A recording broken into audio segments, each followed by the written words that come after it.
All right, everyone, we're going to get started. We're going to talk about orienteering today, something that I'm actually really excited about, so I hope that you guys will all get excited about orienteering Hello? too. We're going to talk a little bit about what it is, how it works, the different types of competitions there are, how cadets enjoy it, how cadets go and compete in the competitions. I'm Second Lieutenant Jack, for those of you who don't know, and this is going to take about 45 minutes.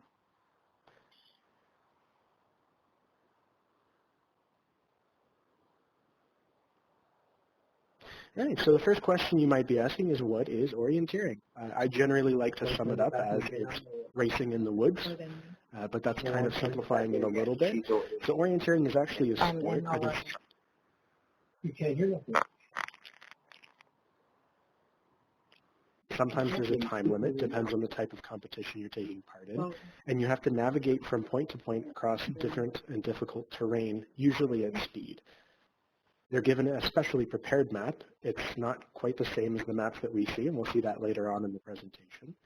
And then there's a couple of different types of competitions, but generally we compete in point-to-point races or races where you try to achieve as many points as possible, and the different locations on the map are assigned a point value. 100%. It's a lot of fun because you get to compete against some of your friends or other corps, or maybe you have a frenemy from another corps that you want to compete against, whatever you're at. It's a great chance to compete against them. It's a physically demanding and active activity. It's kind of challenging, but it's still a lot of fun. It kind of relies on your navigation skills, and it tests you on that a little bit, but in a safe environment. And it's a lot of fun because you get to run around outdoors and just kind of be outside for a day. Sometimes it's nice and warm and sunny, and it's a beautiful day to be doing it. Sometimes it's a little wet, and it's still a lot of fun. There's also competitions that take place in the winter, so sometimes you might be trekking through the snow, or you could be mountain biking. There's lots of options which make orienteering a lot of fun. It started, we think, approximately 1886 in Sweden, and that was at the Swedish Military Academy Karlberg, and that's what's in the picture there. It's one of the oldest military training academies in the world to still be in its original location. It's been in the same spot since it was founded in 1792. It began as a military training exercise, so they found that it was really useful to take soldiers out into the field and officers and go from point to point, and we still do the same thing today in military training and patrol training. You go out and you have to navigate from point to point, and you have to do it within a strict time limit because sometimes you might be relying on timings for an attack, and you can't be behind schedule for that. So it started off as that sort of a training exercise, and some of the officers and soldiers found that it was actually kind of fun, so they started to do it as a competition. And it grew as a competitive sport, originally among the military officers, and then they opened it up to civilians. And the first competition that was open to the public was actually held in Norway in 1897. And this was back in that time period when Sweden and Norway were still part of the same kind of area. And from there, well, they still technically are geographically close. They were actually part of like the same kingdom. And from there, after that first competition, it started to pick up popularity. And in about 90 years later, give or take, the British military recognized the value of it and started to produce documents and encourage soldiers to take part in the competitions. Something that might be interesting to some of you next year, if you want to come talk to me about it, we actually have a manual written by a British officer for the British military from 1968 when they started to pick up on that. And it's something that we had at the Cadet Corps, and it's with me here at my house, and it goes through all of the rules and some of the setup and all of these other different things about orienteering that the British military found very useful. So it's a little bit of the history of it. Today, there's a lot more to it than just that kind of a thing.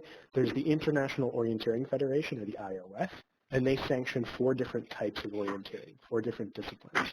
The first one that's bolded is foot orienteering, because that's what we do primarily with OSLA. So we go out and we do these races on foot in different parks around the area. There's also mountain bike orienteering. It's very interesting. It's kind of a different style because you have to be on a bike. So it requires you to kind of think and act a little bit differently than you might on foot. You're moving a lot faster. It's harder to manage maps and compasses and things like that. So it adds a little bit of a challenge to it. There's also ski orienteering, so you, again, kind of that same challenge. Both hands are using ski poles, so you're going to have some different equipment, and it's going to be a bit more of a challenge. And there's trail orienteering, so that's orienteering around on trails. There's also the International Amateur Radio Union, and they currently sanction a amateur radio direction finding, which is orienteering mixed with some signals work. So there's little signal, they put out a signal about 100 meters, give or take. And so the radio enthusiasts have to go out and track these signals down, and it's kind of an orienteering and signal finding mix, and they have to track down to the original point of the broadcast. It's really interesting because it requires a little bit more precision. There's also biathlon orienteering, canoe orienteering, car orienteering, mountain marathoning, row gaining, sport labyrinth or ultra sprint, and adventure racing. So these are all kind of built of the same concepts.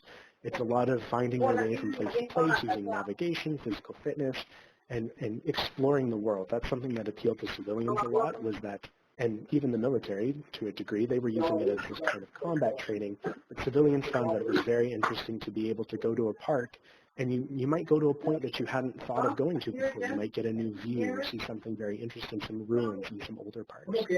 So that's what kind of appealed to people, and as it appealed more and more, they started to come up with some new ways of competing. Like canoe orienteering actually sounds like a lot of fun. I haven't had a chance to try that, but that would be pretty awesome, I think. I think we should do that as a core. This is a picture of a sport labyrinth, or ultra sprinting. So this is something that is also very interesting. This is something that was developed for smaller spaces. They're simpler versions of orienteering. So you're not doing it in a huge park or anything like that, but you have a contained area. You can see that it's fenced off with some fencing, and you're given a map, and you have to navigate your way through this maze to different points inside the maze. If you look a little closely, you can see some of the punch points and things like that.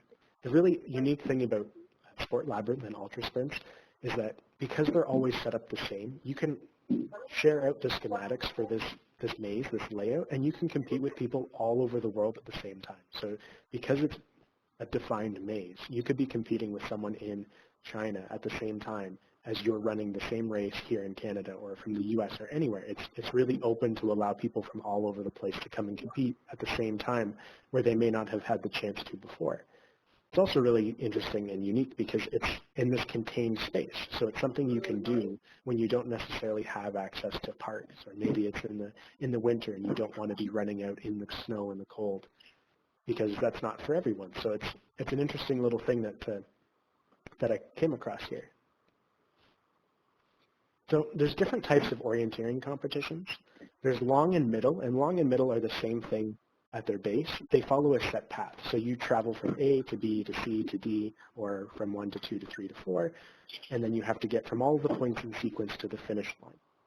Long races generally have a winning time between 75 and 90 minutes, but that's the winning time. So some of these races, the contestants can be out there for up to or over 2 hours. Middle races are the same thing, from A to B to C to D, but they have a winning time of around 30 minutes, and sometimes people are out for about an hour. So they're just a little bit shorter version of that. The relay event is kind of, as the name suggests, it's a relay. So they're run by a team, and then the result is the team's total time. So it usually employs a mass start because it's just a little bit easier to do it that way. So that's when everybody starts running at the same time. And they rely on runners running a leg or a lap of the route that they have to go.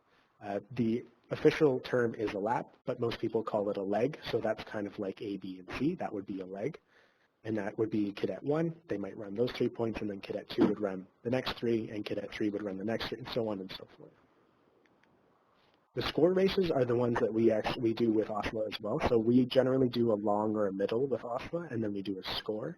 The score one is, instead of going from A to B to C to D, you have a set amount of time to reach as many points as possible. And each of the points has a different score value.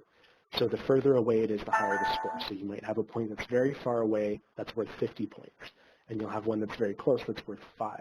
And you have 2 hours, let's say, to run out and get as many of those points as possible.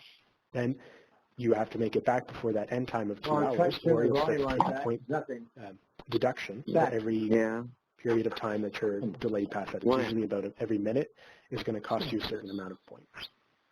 I'm waiting for the sprint races are very, very small and very short. They're usually 10 to 15 minutes. And this is something you might do in a park.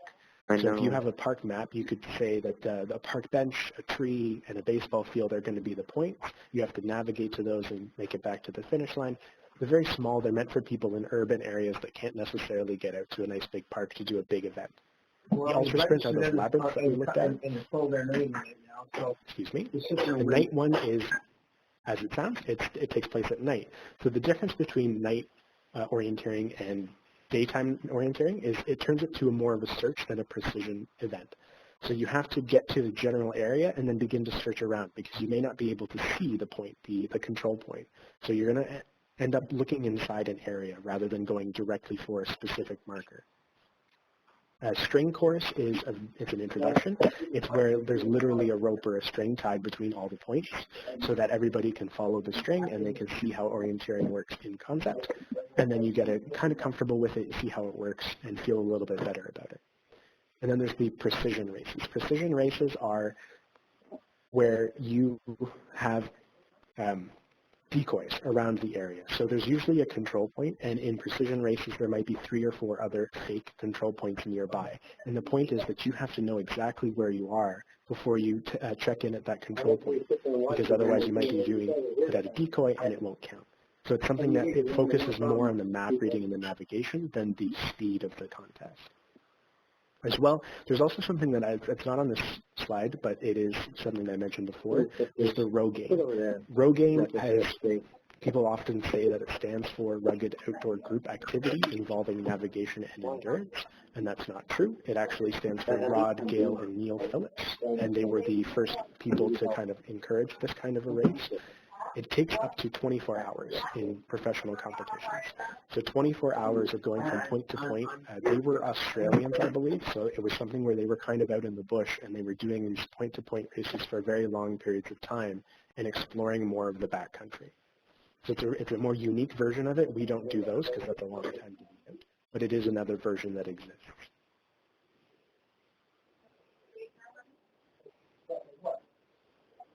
So how does it actually work? We've learned a little bit about the different types of orienteering.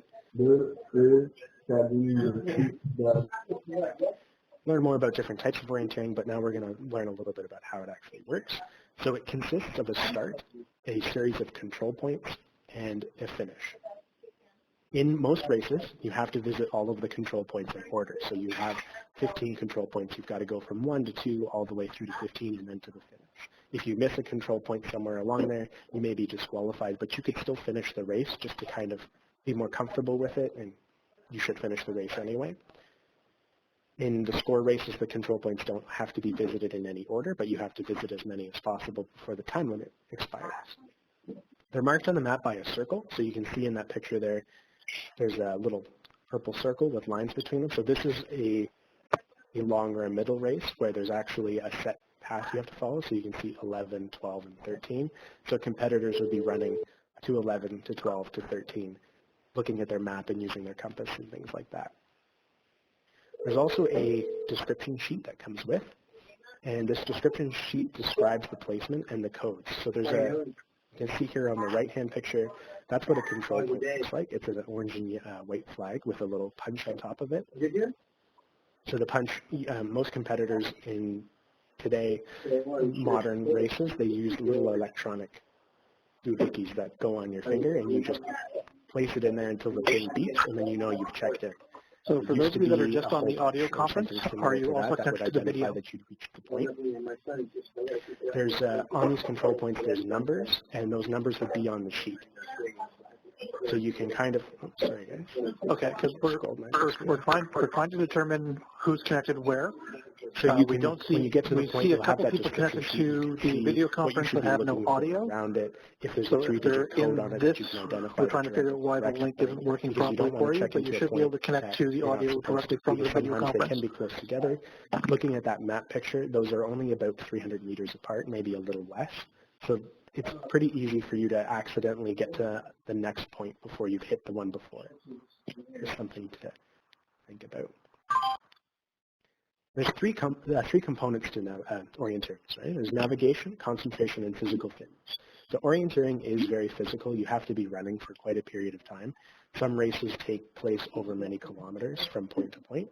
You also have to be able to navigate quickly and on the fly, and you need to be able to concentrate on where you're going, because if you take a bearing and you're following it, or you have a path that you have to focus on and follow, if you lose focus somewhere along that, you might miss the next marker that you're looking for. You might miss a turnoff. So it's really focused on those three things.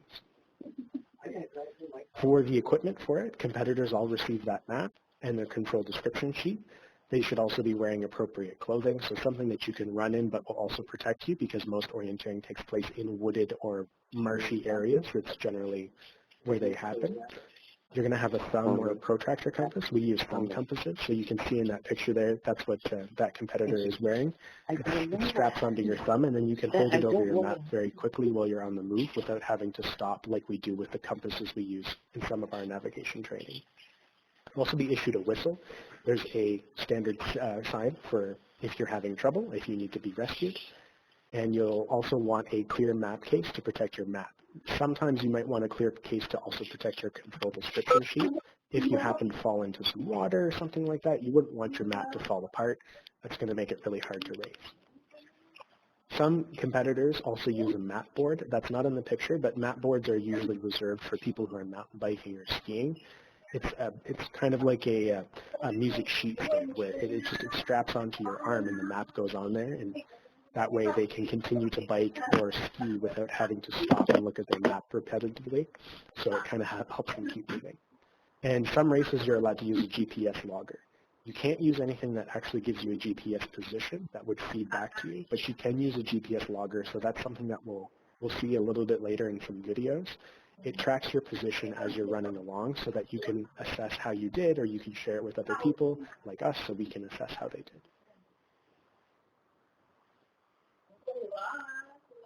So for that description sheet that I was talking about, this is the IOF control descriptions. It's from 2018, but they don't change that often. So when you look at the control description sheet, we'll get to an example of it later, but there's a whole bunch of symbols that can be on it. And they come in these A, B, C, D, E, F, G, and H squares. And you can see the corresponding code there. So the control number 1, that's the first one you would have to go to. The control code is that 3 number or whatever code might be on the flag. C is going to identify some sort of feature, and that continues on. So it's giving you a brief description of where that control is located. So when you see C, it might be telling you that it's northern or upper or lower or middle. You can see those down there under the C. So it's kind of indicating which direction you want to look in or which location you want to look in to find some sort of feature that you can then identify where that control actually is. So if you're running along and you know that you're looking somewhere in the middle of a ravine or middle of some sort of geographical feature, maybe some sort of like between 2 thickets or something like that, that's what's going to identify where it is. So you're going to look at that and see approximately where. Then E is the appearance. So it's going to give you some of them here. So needle-leaved or broad-leaved. That's something where if you're looking under a certain type of tree that might be very unique to that area, if there's a standalone tree on a hill or something like that, it might be identifying that that's a broad-leaved tree or a needle tree, so deciduous or coniferous. It might be identifying some sort of overgrown area or a shallow location, shallow rocky location, something like that. Then G is the location of the flag. So if it's on the west side or the southeast side or the east part of something, it gives you another idea of where to look for it. Because if you think about where flags could be, if I was to run outside right now and put a bunch of them around, it might be really hard to find some of them. Some of them might be located in a gully or near a stream or something like that where they're sort of hidden. So this is giving you clues where to look so that it's not necessarily too hard for you to find them. It might also give you some dimensions, so that's what F is there. So it might give you a height or a depth or a size, whether or not it's at a crossing or at a junction of some kind or a bend in a road. And then H, if H is there, it might indicate some sort of other information. So sometimes on longer races there are refreshment points or first aid points or some sort of control so that you know that there's going to be somebody there. It's important to know those things because you might want to know where the first aid is. What if someone gets hurt? You might have to stop and help somebody get to the first aid point, and it's really helpful to know where it is, especially if you don't want to follow all of the points to get to the first aid point. It might be better to go directly there or to blow your whistle and get some help. And then additionally, there may be piece that kind of overwrites any of those boxes, and that might be indicating a distance, or if you have to cross between 2 points, or if you have to cross between out-of-bounds areas, or if you're going to follow a taped route. So sometimes you might get to point D, and then you have to follow a taped route between, if something had flooded in that year, maybe they want to tape out a route so it gets you to the other side of the flooded area safely, and then you can continue racing. So it indicates those kind of things. And it continues, so, sorry, I'm just going to go back for a second. So we saw D here. D is the control feature, and it said see below. That's actually where this next slide is going to take us. So this is a whole lot of description features. So it might be describing a terrace or a spur, or it might be describing a thicket or a marsh, something like that. So these are other indicators of what you're looking for in the area of your control point. This is an actual example of the sheet with description. So we can, instead of just kind of trying to theorize about it, we can actually see what it would look like. The start of an orienteering competition is always indicated by a triangle. So we can see that from our start, from where we were given the sheet, the distance to our start is 150 meters. That's one of those overwriting things that I was talking about. So it's telling you you have to walk to your start point, 150 meters. From your start point, you're going to see that it's near a road and a wall junction. So there's a road, there's a wall, and there's the junction. Then point 1 that you're going to start going for, you've got 101, that's your control point number. So when you get to the point, you can confirm that you have the right one before you can punch in at it. And it's going to tell you that it's at a narrow marsh bend. So that's a narrow marsh, and there's the bend. Point number 2, the control code is 212. It's going to be on a northwestern, so it's telling you the direction, northwestern knoll. It's like a little hill kind of thing. It's approximately 1 meter high, and it's located on the east side of that. Number 3, the code is 135, again to confirm that you're at the right one, and it's located between 2 thickets. So we've got 2 thicket images here, and it's telling us that it's located between them. We can also see some of these follow taped routes, and there's the finish point, which is 2 circles, 1 circle inside the other. So it's just these kind of things that help you identify what you're actually looking for when you're running these races.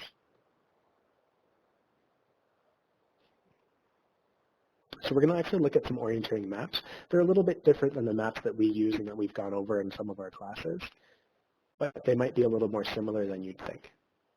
So this is just an overview of the Gatineau Park map from 2 years ago, I think. So it's going to be hard. You're not going to see the points on here, but we're going to do some zooming in. But this is the map that competitors would receive at the very beginning of the race. So they'll get this before, not before, so that they can kind of identify where they're going to go or start to strategize. You get it right before you start to run, and then you have a couple of minutes to look at it and get an idea of where you're going to start from, and then off you go. Usually there's staggered starts. We don't always do mass starts. So a mass start is when everybody starts running together. Staggered starts are when people wait about a minute, because if you have one person in the lead who's very confident, very good, you don't necessarily want to have a whole bunch of people running in the same direction, because they might start to follow each other, and maybe someone's going to get lost and they're following that person. So it helps to kind of separate the competitors up a little bit and do staggered starts. So if we zoom in on the map here, we just got a closer look at it. On the top left, it's going to give us the scale. So it's a 1 to 10,000 scale map. It's going to tell us the contour lines. That's 5 meters. So we've talked about contour lines in navigation classes before, but that's these lines here. So anytime we see those, that's going to indicate 5 meters of elevation. And we've also got, on this one, we've got a 0 to 300 scale. So it's telling us that each of these things are 300 meters apart. So that's something that gives you an idea of how far you have to run. You can do a nice quick assessment of it. So if, let's say, hypothetically, we had a point, well, we've got a point over by 2. If we needed to run to the west, we know that we have to run approximately 600 and maybe 725, 750 meters to the west along that road, if that's what we wanted to do. So it's helpful to have that kind of a scale so that you can gauge distances and you know how far you have to run, or how far maybe you want to conserve some energy. It also helps you measure out if you want to take a different route, maybe a shorter route that's over harder terrain, or a longer route along a road or something like that. Now, all of these maps usually come with a legend. This legend here on the left is taken from the Ottawa Orienteering Club, and so is this map, so it matches up well. You can see a bunch of the different symbols here, and we can match some of them right up with what we're looking at. We can see that the fields are located here around the parking area and also around the finish point. We can see water features here, so the dotted blue lines indicate some sort of water feature. Usually the heavier they are lined, the worse that water feature is. If it's not indicating some sort of river or lake, those might be drawn in as blue. We can actually see, if you look carefully around point 15, you can see a dotted line for a water feature that's a stream or a river of some kind, probably a stream or something along those lines. We can see some more fields there. We can see the highways indicated there along the east side. We can see some of those points, the point-to-point race that we're looking at. The black trails indicate, because they're pretty well drawn on, they indicate some sort of pretty substantial trail. That's something that would be maybe paved. It would be maintained at the very least. You can also see the dotted black line that indicates another sort of trail, but it might be a bit rougher, maybe a bit rockier. All of these like black dots and stuff like that and dotted ones, those indicate maybe that's a fence line there.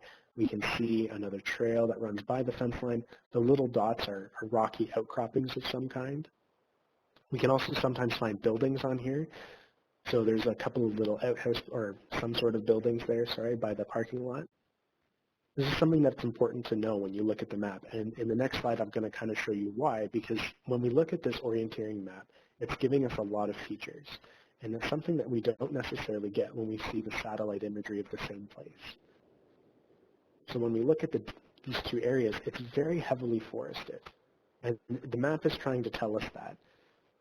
And it is telling us that. But we can't always visualize what that's going to look like. And this is Gatineau Park. It's got a lot of trees. It's got a lot of paths. And it's all of these things. And we can kind of match up the different areas to the satellite's image. So you can see inside this area here where there's the trees, that's where that water feature is.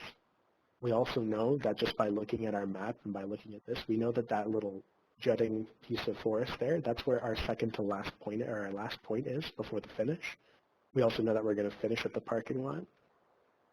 So it's helpful when you arrive at something like this, and when you get your map later, you want to just think about where you're going to end up as well as where you're going to start. You don't want to just run off blind. You kind of want to have some sort of a plan.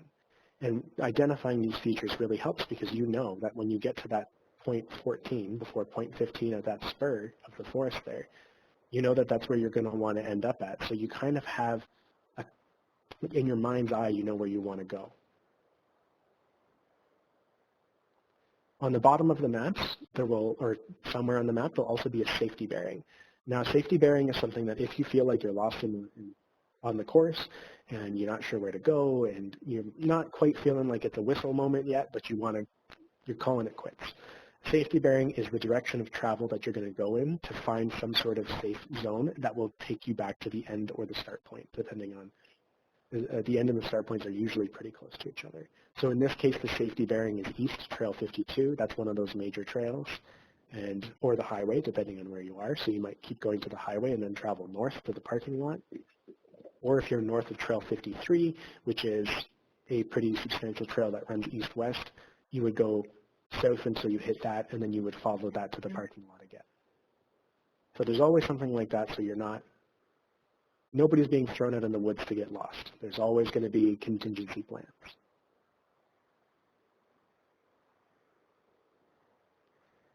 Okay. So we'll talk about some orienteering concepts now. This is what you want to take out on a race that's going to help you achieve more, go a little bit faster, and compete with the best of your ability. The first one is short, hard, long, easy. And basically this is summed up as the most direct route sometimes might be shorter, but it may have more obstacles. And a longer route may have fewer obstacles, but it's longer, so it's going to take more time. I've got a couple of GPS-tracked examples from a race in Gatineau Park that we'll look at that kind of summarize this a little bit. But we want to think about, when you're planning your route, you want to think about the different paths you can take to the next point. So you want to consider terrain, distance, and time. Sometimes that direct route is maybe filled with obstacles, but you also have to consider that sometimes these maps They're made with best intentions, but if it's been a really dry week or really dry 2 weeks, maybe some of those marshy water features aren't as bad as they were a couple weeks ago. Maybe that short path has fewer obstacles than you actually see on the map. And conversely, maybe it's been raining a lot, and maybe you want to really avoid water features. So it's things to consider when you're planning your path. You don't want to necessarily write something off immediately. You should always be thinking about those kind of things. So we're going to look at these 2 GPS images here. So on the left, we have Pavlo, and on the right, we have Thomas. They both ran the Gatineau race. Thomas won, so maybe we should take more advice from Thomas than Pavlo, but Pavlo did very well himself. So we're going to look at both of them here. So in this case, they were traveling from point 2 to point 3. It's very early in the race. Now, Thomas and Pavlo both decided that they would take the eastern route. That's Trail 53 right there. So they traveled south from point 2 to the road or the path, and then they traveled east along it. Both of them agreed in their own minds that traveling southwest on the trail that's there, you can't see it because the lines are bolded, but there's a trail there. They both decided that the trail was the best way to go. Now, they did split off. You can see on Pavlo's image, you can see where the red splits off, and on Thomas's, you can see where Pavlo splits off. Pavlo decided that he was going to keep following the trail, and Pavlo followed the trail all the way south until he hit another major trail. And then Pavlo knew that he had to head east, northeast along that trail, and then he reassessed and took his bearing from that corner point there between the marshes and traveled to point 3. So that's kind of the long easy. Pavlo decided that he wanted to stay on the road or the trails. He felt he was going to run a little bit fast to be able to achieve his goal with less struggle. Thomas, on the other hand, got to this point here between the water features, between the marsh and the stream there, and he decided that he was going to go a little bit of a different route. He decided that it was better for him to cut southeast to that major trail. That's Trail 52, I think. He decided he was going to cut southeast to that trail, but he was going to have to travel over a bit of a hill. He was going to have to travel past some rocks. He traveled over some sort of rocky features there, and then he was on the trail again, and then he headed south to point 3. So you can see the difference in the distance there. It's pretty substantial, but we don't know what Thomas had to run over. Thomas, again, did win the race, so maybe this was the right move for him to make. But we don't know, and he didn't know, what he was actually going to encounter when he started doing that. Maybe that terrain would have been much worse than he expected. Even having the map, even having an idea, maybe he would have come across something that maybe he would have had to turn around. But it worked out for him. So that's something you have to consider is the short hard, the long easy. The next 3 things that we're going to talk about briefly is stopping and catching features, handrails, and collecting features. So a stopping feature or a catching feature is something, if you've ever given driving directions or walking directions or anything like that, if you said, if you hit Tim Hortons, you've gone too far. That's what a stopping or catching feature is. It's some sort of identifiable feature that you know if you see it, you've gone past the point that you intended to go. So if you look at your map and you're looking and you know that you have to travel in a certain direction and you see on your map that there's a big lake and it's just past your point, that's a perfect kind of stopping feature. If you get in line with that lake, if you're right beside it, you know that you've gone past your point. So it's something to always think about when you're running an orienteering race, is identifying when you've gone too far so that you don't overshoot your objective by a lot. And we're going to see one example of somebody who overshot it by so much. Handrails are, if you imagine walking downstairs in the dark. So if you're walking downstairs in the dark and you have nothing to hold on to, you're going to be pretty cautious. You're going to be nervous about each of those steps. Now, if I give you a handrail while you're walking down those stairs, you're going to be pretty confident. You're going to hold on to the handrail. You're going to kind of test out with each foot, and you're going to get down those stairs in the dark pretty quickly. A handrail is a feature that you can identify on the map that you can use as a reference to follow.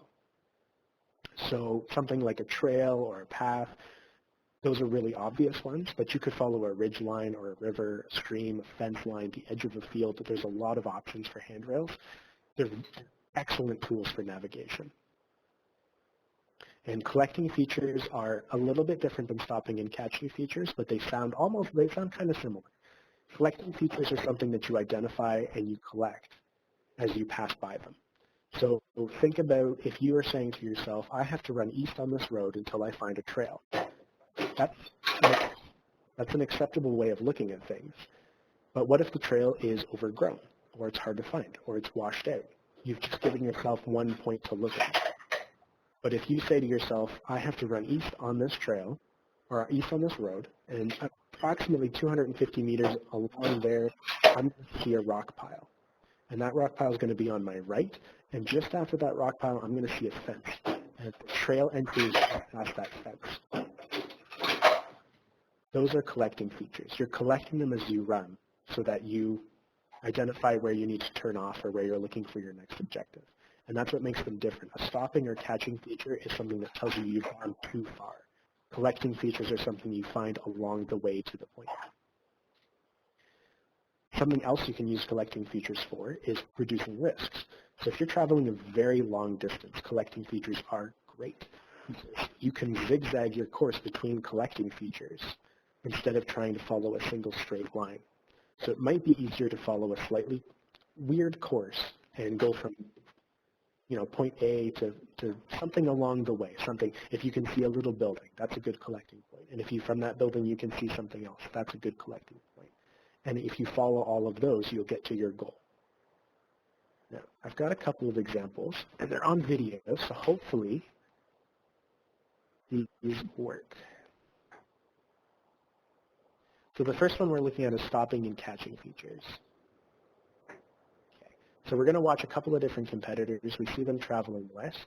This is the guy who overshot his path by a lot. He goes past the trail and he's done.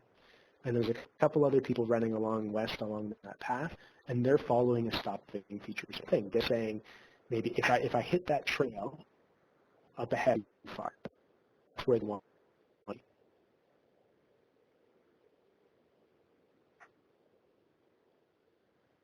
to go. So for him, a stopping feature would have been perfect. For him to say, if I see, it's the only trail on the left. It's the only one. If he said to himself, if I see that trail on my left, I've gone too far, and just past that trail there's a couple of rocks and a rocky outcropping of some kind, that would have been a good idea for him. He would have saved himself some headache. The next one we're going to look at are handrails. This is the start of a race. This is the start of the Gatineau race, and everybody's going to follow a handrail at the beginning because it's the smartest thing to do. Watch them go, and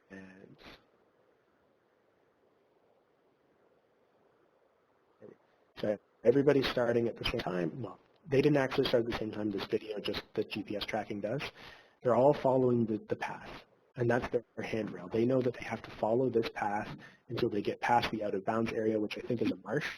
So that's the idea of a handrail, something easy to follow that you can go along until you reach a certain point.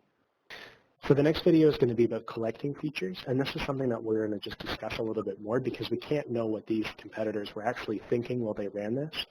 But while the video plays, we'll talk a little bit about it. So you can see that point 4 to point 5 is going to travel on a slightly sub-eastern path, and that's fine. But something you might want to consider as you're running along that route is that you have this marshy area that they're going to pass between if the video starts.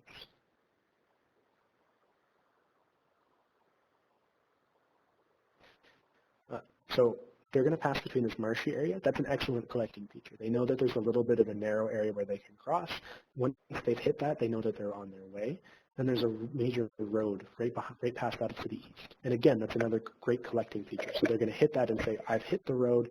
I know that I'm only about 25, 30 meters from my objective. I'm going to take my bearing again, find out where I need to be, and get there nice and quick.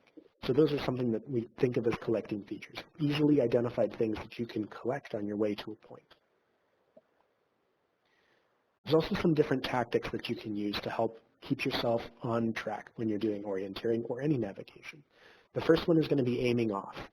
So aiming off is essentially what if you took the bearing to an object or a point that you want to travel to and you missed your mark when you're walking. So in the picture here we have that there's a ridge.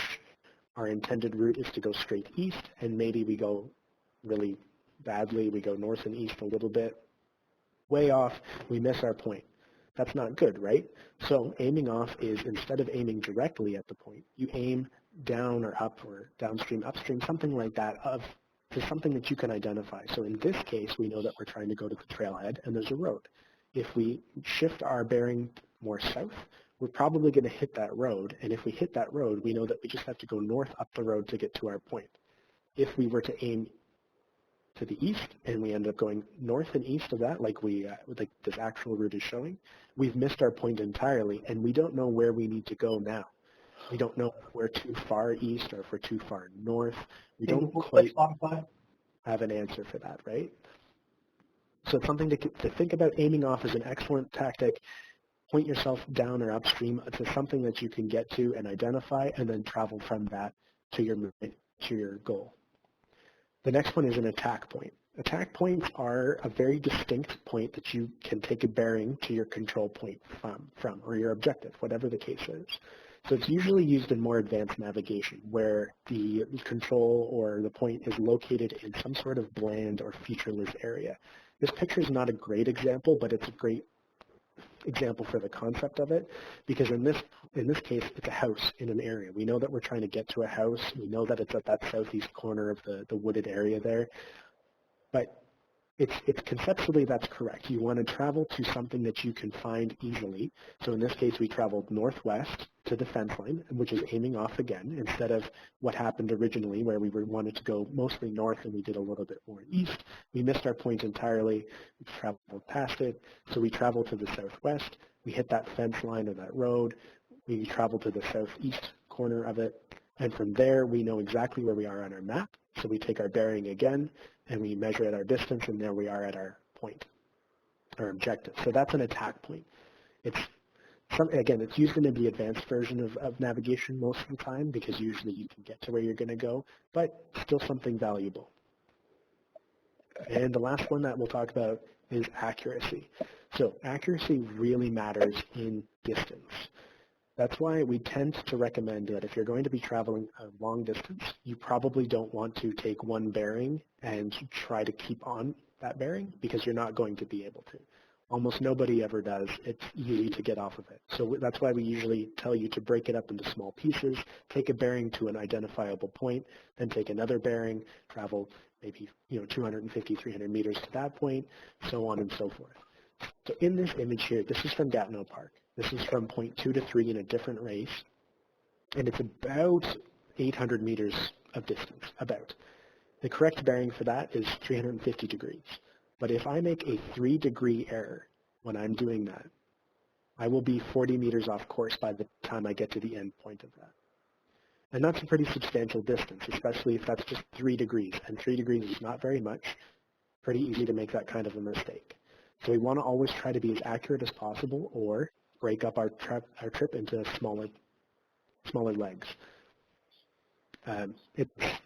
Even a 100-meter distance with an error of 3 degrees is 5 meters off course. And while that's not nothing, it's a lot easier to fix 5 meters than 25, 40, 100 meters off course. So it's really important to remember that when you're taking any sort of bearings or doing any sort of navigation. And now the fun stuff. So because orienteering is very much a group and outdoor sport, it's not something we can really do right now. So there's been a lot of great reaction in the community to get some things together so that people can still have a fun time, still do some orienteering stuff. So this picture here is from the Orienteering Ottawa Facebook page. It's a little bit of learning about contour lines. So you take a potato or a pear or something that has a bit of a shape to it. Pears are pretty good. They're also tasty, so it works as a snack, whereas a potato doesn't really. You cut it in half, you lay it down on a piece of paper, and you draw the contour lines out for it. And see, maybe if you're with your family or something like that, see if they can kind of visualize or draw out the other view, the side view of what that pear looked like. And you can prove to them how good you are at drawing contour lines, or maybe you need to work on a little bit more. You can always take a bite out of the pear, and then you've got a little bit of a different shape to it. That's kind of exciting. There's also a Scottish Orienteering. They're a Scottish Orienteering group, and they've been doing daily puzzles. It's a lot of fun. There's some really easy ones like jigsaw puzzle maps where you have to match the control point to a blank spot on the map or a puzzle piece to a spot on the map. And then there's much harder ones where you have to try and find a famous geographical feature on a world map. So they've got a whole bunch of different points, and they've got those description sheets with it, and you can kind of take a look through and try and see if you can figure out what's major feature they're near.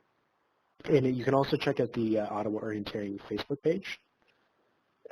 And they've got a ton of activities. They've still got events. They're even doing video lessons and things like that, so you can still learn a little bit more about orienteering.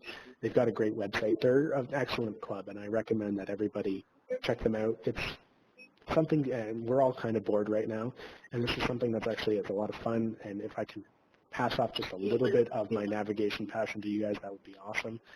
Try it out. Try some of the events, the activities. Try one of the puzzles. They're pretty easy, and they're still a lot of fun because you get to kind of match up the contour lines and see if you can get it right. And as time passes, they've been releasing the answer sheet, so you can even check and see if you got it right.